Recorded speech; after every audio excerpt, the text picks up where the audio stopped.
नमस्कार दोस्तों, स्वागत है आपका हमारे इस चैनल धूप धुनु जी आरती में। दोस्तों, आज हम सावन के महीने में आप माता अन्नपूर्णा की मंगला गौरी रूप में किस प्रकार से पूजन करेंगे, वही जो है इस वीडियो के माध्यम से बताने वाले हैं।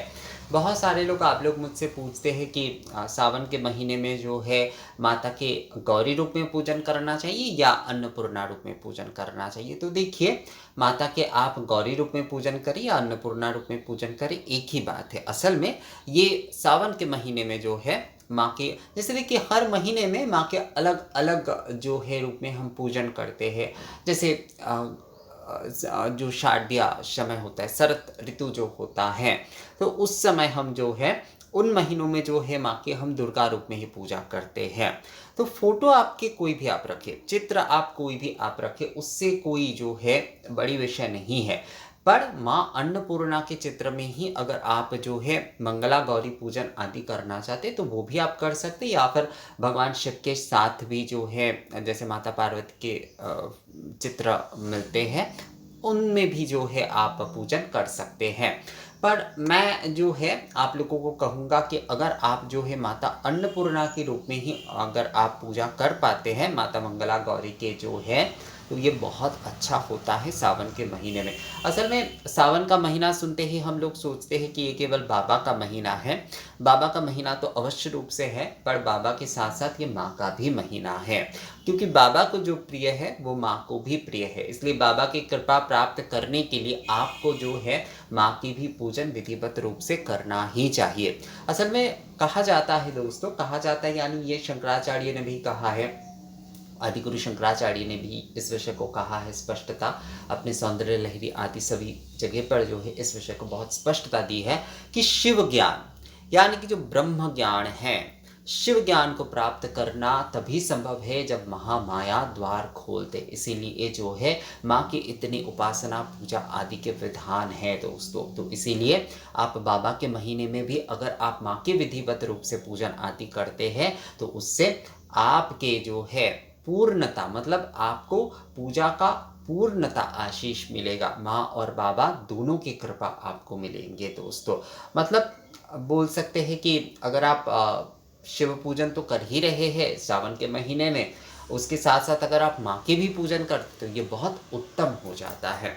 तो सावन के महीने में माँ के जो पूजन आदि आप नित्य प्रतिदिन के पूजन में भी माँ के श्रृंगार आदि आप कर सकते हैं। जैसे देखिए, आज हमारे माता अन्नपूर्णा को कितने सुंदरता से मैंने फूल आदि से जो है जितना मिला है उतने ही फूलों से जो है श्रृंगार आदि किए हैं। तो इसी प्रकार से आप श्रृंगार आदि करा सकते हैं, चुनरी चढ़ा सकते हैं, माँ को बहुत अच्छे वाले धूप आदि से सुगंधित, मतलब धूप विलास करा सकते हैं, माँ की आरती कर सकते हैं हर प्रतिदिन जो है। पर सावन के जो मंगलवार होंगे उन दिनों में जो है आप माँ की विशेष पूजा कर सकते हैं। उन दिनों आप माँ की दशोपचार से पूजन करिए। उन दिनों आप माँ की जो है विधिवत रूप से दशोपचार, पंचोपचार, षोडशोपचार से भी पूजन कर सकते हैं। पर यहाँ पर इस वीडियो में मैं आपको बताऊंगा कि अगर आपको उपचार, क्योंकि बहुत सारे लोग मुझे कहते हैं कि दादा ये उपचार विधि आदि हम लोग करने जाते पर होता नहीं है हमसे, तो मैं आपको कहूँगा आपके लिए अगर उपचार विधि आदि नहीं हो रहे हैं तो वहाँ पर आप जो है माँ के पुष्प, माँ को जो है आप पुष्प प्रदान करें, यानी कि माँ के नाम लेकर जो है या फिर माँ के मंत्र में जो है आप पुष्प प्रदान करें 3 बार या 5 बार जो है।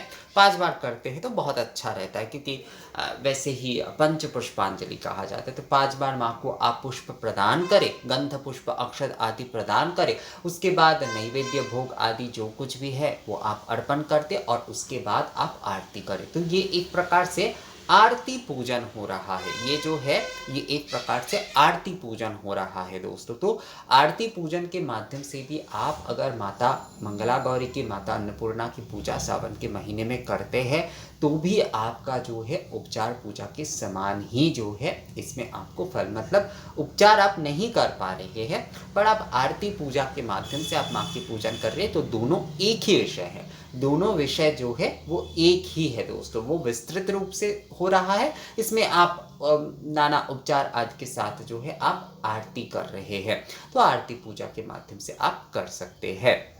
और धूप सेवा अगर आप करना चाहते हैं, देखिए धूप सेवा, आप बहुत सारे लोग मुझे कहते हैं कि दादा धूप सेवा असल में करना कैसे है, ये हमें समझ में नहीं आता।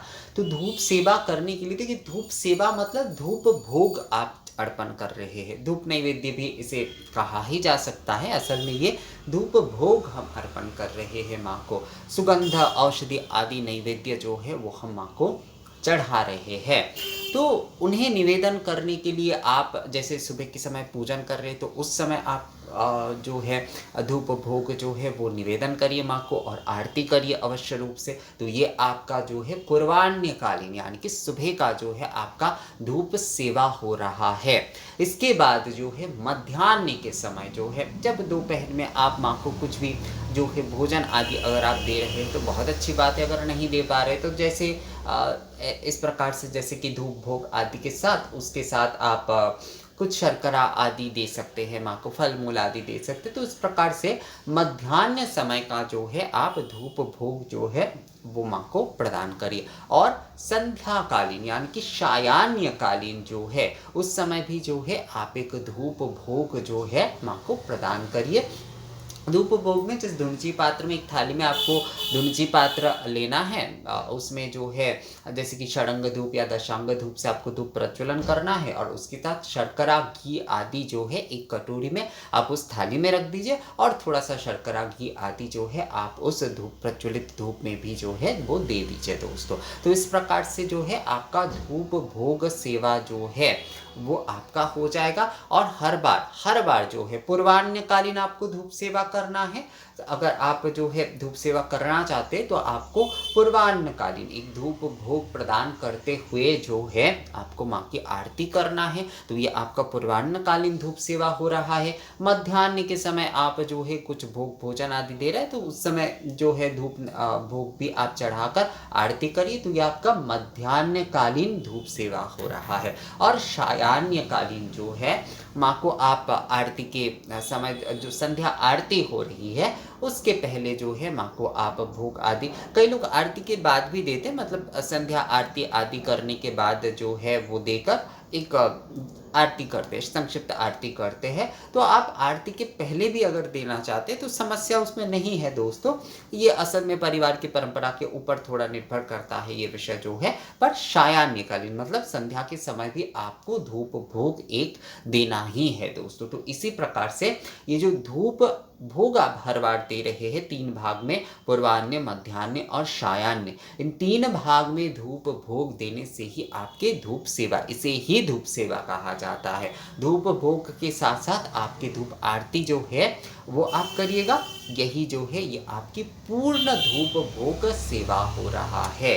धूप भोग सेवा के साथ आरती जो है वो आवश्यक है, ये जो है अवश्य रूप से ध्यान रखिएगा दोस्तों। और पूजा में जो है आप अगर जो है दशोपचार कर पाते हैं, आप षोडशोपचार आदि विधि कर पाते हैं, ये सारे ना हमारे चैनल में सारे के सारे उपचार विधि आदि के संपूर्ण वीडियो बने हुए हैं। आप लोग थोड़ा बस उसे खोज कर देखिएगा, आप लोगों को मिल जाएगा। प्लेलिस्ट ऑप्शन में जाकर देखिएगा, वहाँ पर सारे के सारे उपचार आदि विधि के बारे में बताए गए हैं। वहाँ पर अगर आप लोग जो है थोड़ा ध्यान से देखते हैं तो आपको सारे के सारे मिल जाएंगे दोस्तों। तो इस प्रकार से जो है आपको माँ की पूजा दशोपचार, पंचोपचार, षोडशोपचार, अष्टादश उपचार, आप ऐसे उपचारों से कर सकते हैं, या फिर केवल आरती पूजन से, यानी कि 5 बार माँ को पुष्प आदि प्रदान करते हुए उसके बाद नैवेद्य आदि माँ को निवेदन कर कर आरती संपूर्ण रूप से, यानी कि धूप, दीप, पुष्प, चामड़ आदि के साथ जो है आप आरती करिए, या फिर केवल धूप, दीप, कपूर आदि के साथ भी आप जो है आरती कर सकते हो। तो इस प्रकार से आरती करते हुए आप आरती पूजन करिए।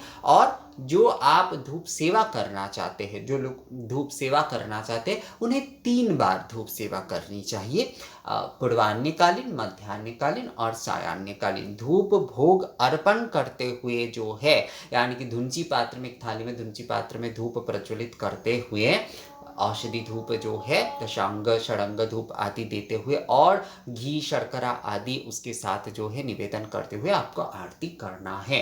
तो ये आपकी धूप भोग सेवा हो रही है, ये आपको 3 बार करना है। ये ध्यान रखिएगा पूर्वाह्न, मध्याह्न और सायाह्न में। अगर आप जो है 3 बार नहीं भी कर पा रहे हैं दोस्तों, तो मैं आपको कहूँगा कि आप कम से कम 2 बार अवश्य रूप से करिएगा। 2 बार अवश्य रूप से करना चाहिए। और नित्य प्रतिदिन अगर आप मतलब सावन के हर दिन अगर आप धूप भोग सेवा कर पाते तो बहुत अच्छी बात है, पर अगर नहीं कर पा रहे हैं तो कम से कम मंगलवार के दिन जो है आप 3 बार करने की अवश्य कोशिश करिए, क्योंकि ये माता मंगला गौरी रूप में आप माँ अन्नपूर्णा की पूजन जो है सावन के इन मंगलवारों में अगर करते हैं तो बहुत ही शुभ रहता है। इससे आपको बाबा और माँ दोनों की कृपा जो है वो प्राप्त होंगे दोस्तों। तो माँ मंगला गौरी के रूप में माता अन्नपूर्णा के पूजा करने के लिए जो है आप उपचार विधि के साथ, आरती पूजा के साथ, धूप सेवा आदि के साथ जो है पूजा कर सकते हैं।